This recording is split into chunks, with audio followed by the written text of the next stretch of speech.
That's it. That's frightening. That's frightening.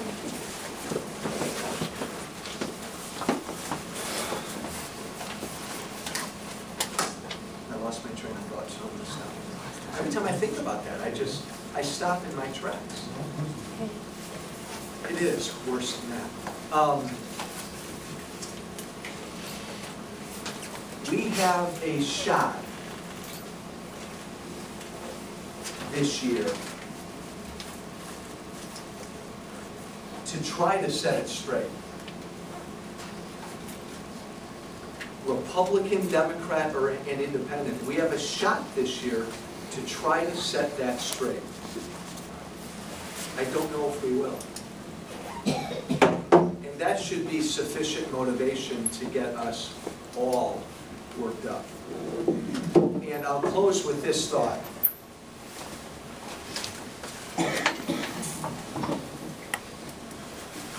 I'm a Republican, okay? I'll give you, and again, God bless you, Elaine. It sounded like my wife sings.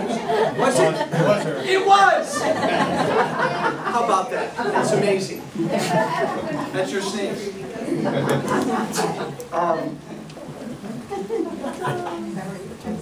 I know a few things, and if I offend anyone in the audience, I don't mean to.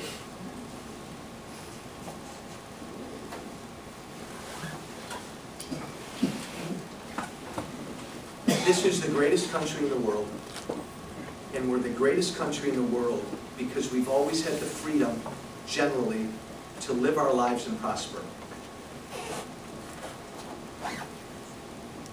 We have enabled our politicians because we've trained them to only care about getting reelected.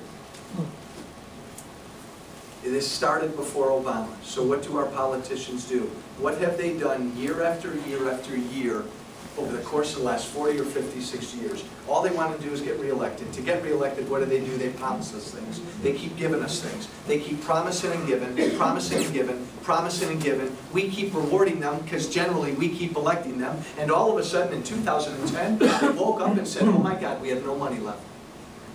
And we got mad at the politicians. You sent guys like me to Washington. We got mad at the politicians. Did we get a little mad at ourselves? Because remember, if every politician in DC thinks, if their goal is to get reelected, and to do that, you got to give people things and promise, what made them think that's how they get reelected? Have we continually asked for things?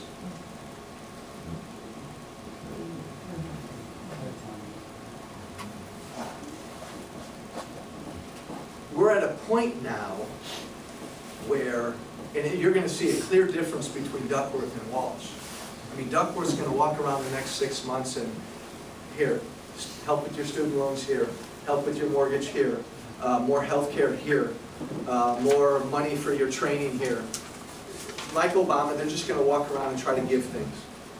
The bet they're making is that you guys still want that. You don't care about the $53,000 in debt on every man, woman, and child in this country. You just still want things. And to the senior citizens, they're going to say, those Republicans want to rob you of your Medicare, hoping that senior citizens will get up and say, don't you touch my Medicare. I'm going to walk around with something very different for the next 5 or 6 months. I'm going to look you in the eyes. I'm going to look you in the eyes. I'm going to look myself in the eye and say, no, it's time for all of us to grow up. Are we ready to grow up? And folks, I got to tell you, that language scares my political team. Oh gosh, Congressman, you can't tell voters to grow up. You're going to lose votes. You can't do that. Yes, I can. Yes, we can. Why? It's pretty easy. We have to. We have to. If we don't, we will deliver to our kids and our grandkids a country they'll never forgive us for. I was going to save this to the conclusion, but I'll do it right now. And don't get on your computer and type this letter. Before you go to bed tonight, when you go home tonight, write your kids or your grandkids a letter. Date the letter today. Have them open it 20 years from now, or 24 years from now, sometime beyond 20 years from now. Write a letter to your kids and your grandkids. Seal it up. Put it somewhere. Don't let them open it until the year 2030, 2026, 2028. I got to go out 20 years. 2030, 2034, 2040. You name it. You pick the date. And in that letter, I want you to apologize to them. I want you to apologize. Apologize to them for the fact that we today didn't have the courage to do anything about this debt we're given them. Anything. We didn't have the courage to stop this tsunami that's heading in their direction. So when your granddaughter, 20-some years from now, is working in downtown Chicago, making about $180,000 a year, maybe a pretty good job then, and out of that $180,000, the government has to take $160,000 to pay for all of this, I want her to open that letter then and see your apology that we did not have the courage to deal with this today. It's why I ran. It's why I'm running to get reelected. I'm going to write my kids that letter, each of them. I hope and pray when they open it, they'll say, what was he talking about? Because we had the courage to do what we needed to do. But I don't know that we do. And if my son, daughter, and son open their letter 24 years from now, and we did not have the courage to deal with this right now, I want them genuinely to know that I'm sorry. That I'm sorry, because we're all to blame. I want them to know when they don't have anything called Social Security, they'll read about that like we read about dinosaurs in the history books. Medicare. I want to apologize to them that Medicare is not around anymore. Apologize to them that there's no Social Security anymore. Apologize to them that their government is taking so much of the money they make to pay off this debt we've placed upon their heads. Look, I know we're concerned about people working now. I know we're concerned about keeping our homes now. This economy's not growing. Gas prices are ridiculous. This is all important. But I'm asking each of us to go a step above that and think about what you're leaving for those after us. I think this is what this election is all about. We either make the right turn now and get some courage, or we don't. We just keep playing the game we've been playing. You want more of this thing called Obamacare? Everybody want it? Let's just put everybody on government-run health care. We don't care how much it costs. We don't care if it works. What else do you want? I mean, this is how crazy it is in Washington. Obama, just purely politics, because he's trying to get all his young people all excited again, says, you know, he's almost been saying, I'll forgive everybody's student loan. That's where he's going, because he wants young people to vote for him. So he's out there doing it, and too many Republicans are doing the same thing. Not even thinking about what it does, not even thinking about the lesson it teaches, and not even thinking about how much it costs.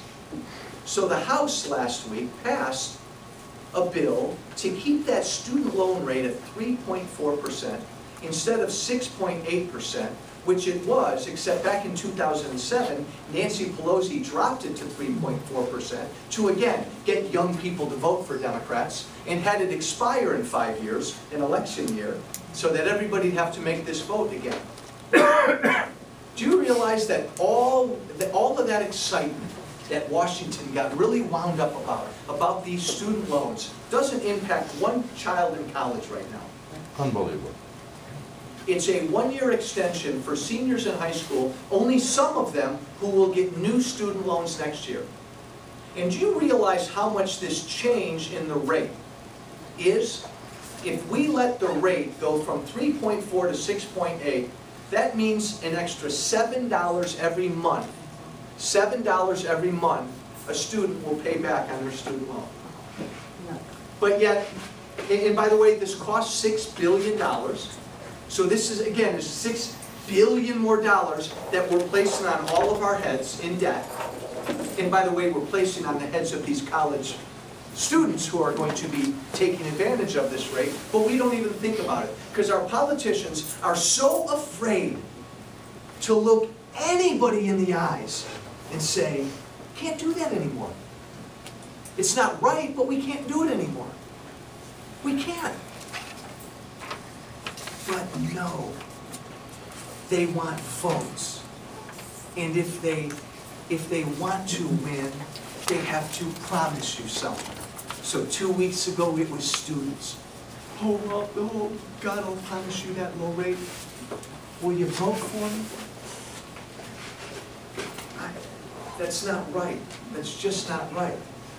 Nothing against students, nothing against seniors, nothing against anybody in this country.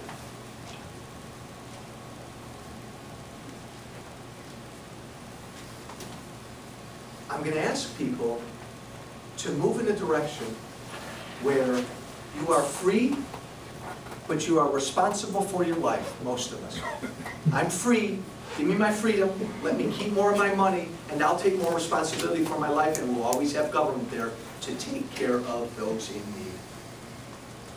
We either move in that direction, or we blow up and bankrupt this entire country. That's what, okay, that's all. That's what this election's about. I'm going to stop there. Let's open this up to questions and thoughts. We have one rule. Spilling water all over myself.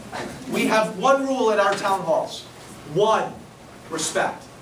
Respect everybody. You can say anything you want to me. I'll answer anything. Personal, political policy. Doesn't matter to me. Treat everybody in this room with respect.